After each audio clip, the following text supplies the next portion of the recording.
ছোট্ট সোনামণিরা, আজকে আমরা শিখব 12 মাসের নাম বা 12 মান্থস নেম বাংলা ও ইংরেজিতে।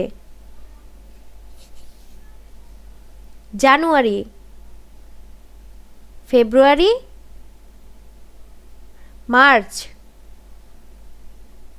এপ্রিল, মে,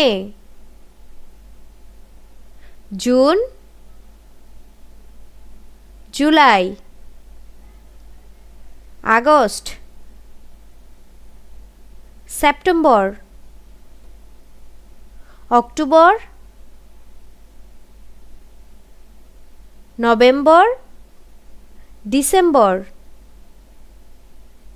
বৈশাখ, জ্যৈষ্ঠ, আষাঢ়, শ্রাবণ,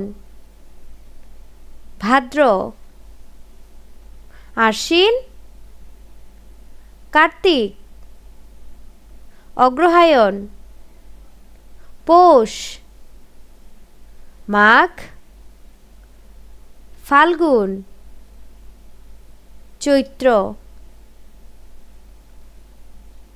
ছোট্ট সোনামণিদের শিক্ষণীয় ও সুন্দর সুন্দর ভিডিও পেতে আমার চ্যানেলটিকে সাবস্ক্রাইব করে আমার পাশেই থাকুন। ধন্যবাদ।